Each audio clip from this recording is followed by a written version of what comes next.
Squidward's house, it's been through a lot. And I don't mean renovated a lot, like in aesthetic purposes. The poor man has had to rebuild his house constantly, because this Moai head is basically the most cursed property on Conch Street, maybe even in all of Bikini Bottom, besides the Chumbine. It's been launched, crushed, hit, invaded, torn apart, and turned into collateral damage because of other people's stupidity.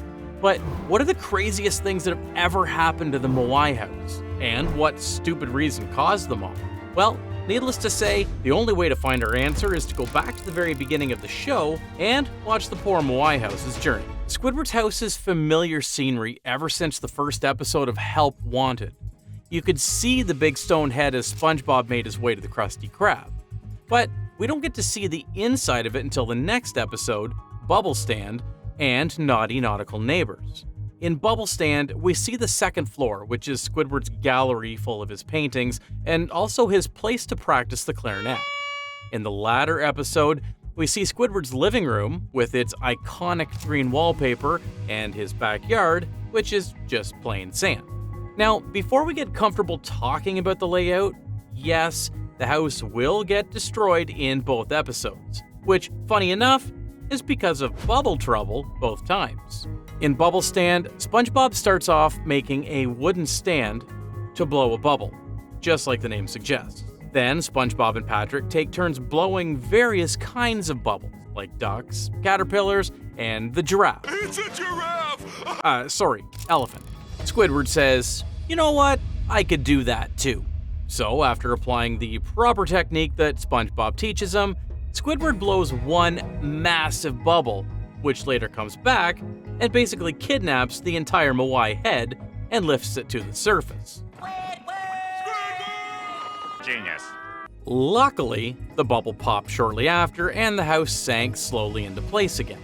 Even though the house is still intact, I bet the inside didn't look too pretty. Meanwhile, in Naughty Nautical Neighbors, Squidward manages to make Patrick and SpongeBob fight each other by sending them the hate speech bubble, only because they disturbed his peaceful day. But then the situation gets less and less peaceful for Squidward because now each of them is trying to befriend Squidward just to make fun of each other. Then Squidward is forced to help them be friends again by setting them up for a dinner party. He served them a full bottle of soda water, which, unfortunately, leads to a disaster because SpongeBob and Patrick laugh so much afterward. It only takes 4 episodes for the writers to totally destroy the house. Pretty sad. But, as you all know, this will be a recurring theme in this video because just a few episodes later, the house gets destroyed again in the episode Squidville. SpongeBob and Patrick get carried away while playing with the reef blower, which includes sucking up some parts of Squidward's house. Well, there's good and bad news for Squidward, because they're willing to give them back right after Squidward asks for them by shooting all of them at high speed. Squidward gets fed up with his neighbors and moves to a new place in Squidville later in the episode, house number 304, which basically the same house as before. So there's not really much to talk about. And then, sometime after that, the house presumably gets destroyed again by the Alaskan bullworm. I mean, no one's house is surviving that impact. Shouldn't have listened to Patrick's stupid idea in the first place. We should take Bikini Bottom and push it somewhere else! Now, aside from the complete destruction, there is some noticeable damage we have to talk about. Because for some reason, this Moai house is a magnet for catastrophe. The house got hit by a massive anchor from the Flying Dutchman's ship in Shanghai, but I guess it wasn't as bad as SpongeBob's house. The Pineapple home lost half of its roof by that initial hit. Or maybe I shouldn't have said that, because Squidward did break through his own rooftop later in that episode. I mean, people just love to smash through the Moai house for fun. It's kind of a running gag in the early seasons. Plankton did it once in the middle of hijacking SpongeBob's brain in the episode Plankton. He threw some free insults on top of that, too. Shut your mouth, you mediocre clarinet player. That's 2 stray bullets for Squidward. But then, we can't say that Squidward is the only poor owner catching strays. Because, in case you don't remember, Squidward has lost his home several times from his own stupidity. He trades every single one of his possessions, including the structure of his house, for a measly piece of paper one time. He gives the deed of his home to Krabs to keep playing with the skill crane. And then, of course, we can't forget the one time he lost it because he couldn't afford it after being jobless in Can You Spare a Dime? I've lost my job, my home, everything! So, yeah, the Moai house has been through some pretty tough times since the early days. And I can't help but to feel a bit of pity for the house, especially when you remember the house kinda has its own life, too. They started making jokes about the house as a sentient being in the secret box. Back then, Patrick said nobody could get a look inside his box, including Squidward's home.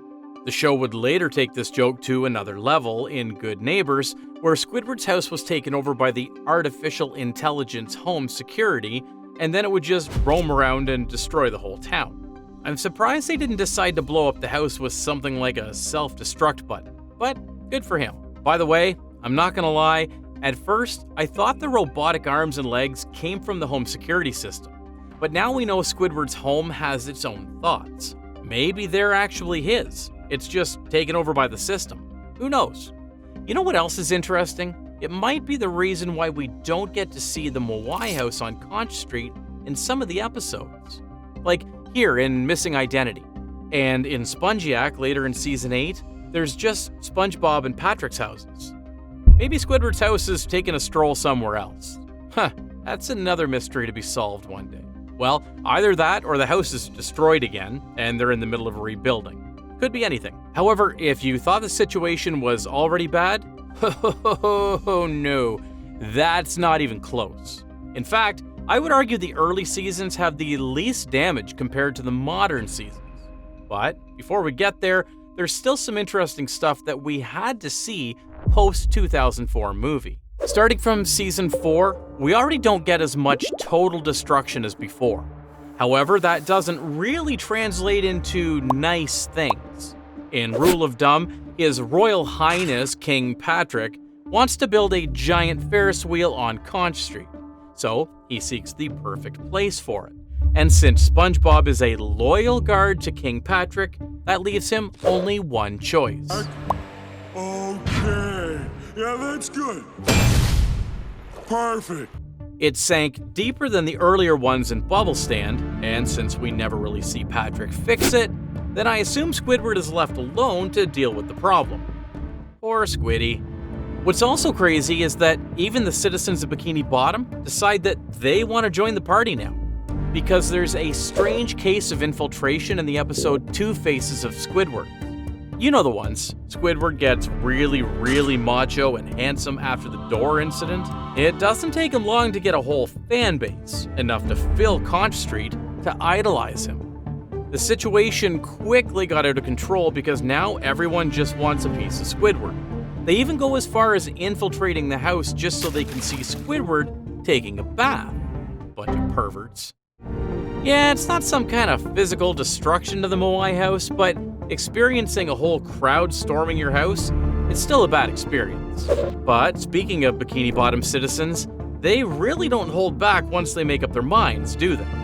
Because not long after that fangirling stuff, Squidward accidentally gets big because of the strange fertilizer called kelp grow. First, his nose got big after SpongeBob sprayed him, then his head, then bigger arms. They basically make him a giant at the end. And because of that, it's really hard to walk around the city without destroying things. But people don't really care as they normally would. The people just wanted to burn the giant. So they planted a big bear trap around the Moai house to catch giant Squidward in case he went back home. That alone shows how quickly these people change public opinion. That's why I genuinely think Squidward should keep his electric fence from Breath of a Fresh Squidward. It's originally designed to keep SpongeBob and Patrick away, but it's clearly not working and ends up zapping Squidward instead. Still, I think it'll work on the rest of the city. Just saying. Now, even though I previously said the writers did less in destroying Squidward's home, that doesn't mean they didn't at all. We still get these two episodes about decorating the interior. In Squid's visit, SpongeBob is really insistent on Squidward visiting his home. But Squidward kept declining since he said he didn't want to leave the comfort of his own home. So SpongeBob thinks, oh, I gotta make my home as comfortable as Squidward's. And then proceed to copy every single thing about Squidward's interior down to the last minute detail. Funny enough, this is actually one of the better episodes to explain what's inside his home. We get to see what kind of coffee table he has, how his mother personally monogrammed his pillow. I mean, the whole episode quickly turned into exploring the horror of your neighbor stalking you long enough to know every single detail of your home.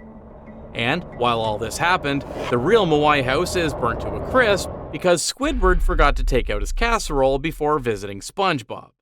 Ha, classic. As for House Fancy, it was one of those rivalry episodes with Squilliam. One day Squilliam calls Squidward and tells him to put the House Fancy program on his TV, because he's on it and clearly wants Squidward to watch it in misery. It's basically MTV Cribs for them, where rich people flex their houses on live TV.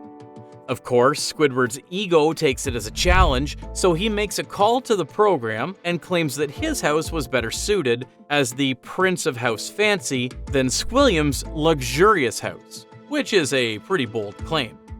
But he made the promise anyway, and now he's only got a few hours to make it happen. Plus, SpongeBob is there helping, so you can guess what's happening. I am not going to talk about the nail scene, don't worry. However, when Nicholas and Squilliam come over to see what's left of Squidward's house, Nicholas views it as a work of abstract art, and proclaims that his house is even better than Squilliam's. Rich people always have such weird taste, man. Nicholas then declares that Squidward's house will be featured in a 1-hour commercial-free House Fancy special, and Squidward is crowned House Fancy Prince of the Year. That's a rare W for the Moai house.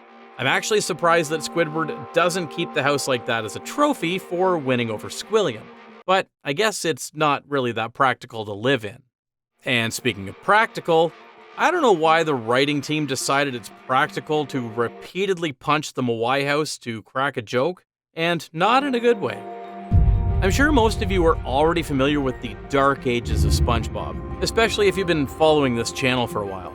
But in case you aren't, we're basically talking about Season 6 to early Season 9, where there are a lot of bad quality episodes. And a big part of it is that they decided to torture Squidward repeatedly. I mean, it happens in almost every single episode. But did you ever notice that they love destroying the Moai house as well? A monster named Ra smashes it into pieces in The Monster Who Came to Bikini Bottom. It got launched into the mouth of a volcano in Spongecano. It got sunk underground by SpongeBob and Patrick in The Sinking Feeling. One time it gets blown away by a heavy storm. Squid Baby also has one of those. A truck flies and hits the Moai house because Patrick lifts up the road. What's more? Oh yeah, Big Sister Sam also destroys it with a bunch of rock pellets for no reason. Mind you, except for Spongecano, which requires them to sacrifice the Moai house because it's home to the most miserable person in town, most of them didn't have any plot relevance. They just love to do it, don't they? And that's not even half of it. I could go on, but that wouldn't be any fun. What is fun, however, is seeing everyone gather at Squidward's house for entertainment. All the main cast did come to Squidward's house one time in Tentacle Vision. Squidward decided to make his own show on TV because it's just that easy. Do they give a show to just anybody over there? Pretty much. My mom gave me this one for my birthday. He made something called Squidward Chat, where he could basically yap about anything he wants. But when SpongeBob sees him on TV, he storms off to Squidward's house with Patrick to do their thing. Then Mr. Krabs sees it, Plankton sees it, and basically the whole main cast comes, and then the whole town comes. It's a housewarming! Everyone is just doing their thing right before a producer comes in and says, the show is doing pretty good actually, except for some people, including Squidward. So now they take over the whole show, rename it Squidward's House Party, shoot it at Squidward's home, but without Squidward in it. My poor guy just can't catch a break. But we're far from over, not even close, because after this, they loved making Squidward's house collapse as the final bit of the episode. In a friendly game, SpongeBob and Patrick decide indoor mini golf is a normal thing to build inside SpongeBob's house. Mostly because they can't play it outside since it's raining so heavily. And by some perfectly planned accidents, the golf balls end up in Squidward's room because, of course they do. Then after a whole montage of Patrick and SpongeBob hitting every single piece of furniture with their golf club, the episode just casually ends with Squidward's house collapsing on top of him. But even that still feels less mean than Soul in Season 9, which I think is one of the most mean resolutions they ever made. SpongeBob and Patrick watch a house-flipping commercial with a guy named Nick Fishkin in it. I'm Nick Fishkins, and I want to buy your home! What? And by some weird misunderstanding, they're convinced their homes were sold and start packing to move elsewhere. And Squidward, for a brief shining moment, thinks his neighbors could be gone for good. So he didn't tell them it was a misunderstanding and started to make everything up as if someone else had already bought the house. But they catch on in the end. Squidward even has to explain the concept of flipping houses to them. He flips the houses, you dimwits! He buys houses, then resells them for a profit! So they just think, you know what? We should cheer Squidward up. Let me flip his house for you. And they do. So much for the flipping joke. I should have seen that coming. However, I personally think Shell Games had the weirdest plot for destroying Squidward's house. Right from the get-go, we see a turtle named Tony getting ready for the day. Then, as he is getting out of the house, it's revealed that SpongeBob's home was never a rock at all. It was Tony, the massive turtle, who sat there for too long. His shell got covered by dirt, which made it look like a rock. Oh, nasty! Naturally, Patrick fights him and says he won't let his home go just like that. So, he glues himself on top of Tony's shell. What comes after is basically a montage of them trying to do everything like Cat Dog. And after some spinning action, they both hit the rock, partially shattering their home. But it's fine, Patrick says he knows another rock he can share with Tony, and just in case you can't guess it, it's the Moai house. Yeah, it's a pretty strange plot. They would do anything to make Squidward's life miserable. Although, there are a few times when SpongeBob and Patrick go a long way to make Squidward happy. It's one of those rare instances where Squidward's depression gets treated with gentle hearts instead of painful slapstick. In the episode, Squidward just has enough of it. Work is annoying, his neighbor is loud and annoying, everything screams a bad day for him. Then Patrick gives him one sting with an electric eel, enough to seal the deal. Now that they're feeling guilty, they decide to give Squidward some much-needed relaxation. They turn Squidward's house into an enchanted tiki dream in front of his house. It was really nice to see Squidward have a nice day for once. And even though the dream had to come short after a little fire accident, at least Squidward manages to get something out of it. Now, I'm gonna be honest, because I didn't really know if Squidward's home got destroyed in the end. The whole tiki world is basically built just in front of his home. So, technically speaking, it should also catch fire, right? But even if it doesn't, Tiki World is basically a part of Squidward's dream environment, which includes the Moai house. So yeah, I'm putting it in the list. And if there's anything Squidward learns from this episode, it's that having some green around your home is a nice way to relax. 4 seasons later in the episode Bunny Hunt, Squidward had made a green backyard where he actually grows some vegetables. Of course, there has to be an artistic fountain in it too, just for aesthetics. Unfortunately, there are some bunny problems. And Squidward has to go so far as cosplaying as a giant carrot just to catch it and hand it over to animal control. SpongeBob, on the other hand, has a different idea for the bunny. He said he's willing to take the bunny as a pet, which goes about as well as you'd think. So SpongeBob thinks, you know what would calm the feral bunny? A female bunny from the pet store. Which is great! Now they can multiply in just a few seconds, and they storm Squidward's house. And now Squidward has to hit them all with a big hammer, only to split the Moai in two. Shame. So yeah, the Moai house has gone through some pretty wild rides over the years. I think this would explain why, out of the 3 houses on Conch Street, Squidward's home is the one with the most changes from time to time. He just redecorates every time it gets destroyed. Or maybe it could be a different Moai house sitting there each time. Who knows? This episode is actually quite confusing to make because of how many episodes of different houses are in it. But hey, it's still less confusing than my previous video because I managed to find an episode that solved the Pearl paradox. So if you haven't watched the video, make sure to click that after this. I'll see you on the next dive.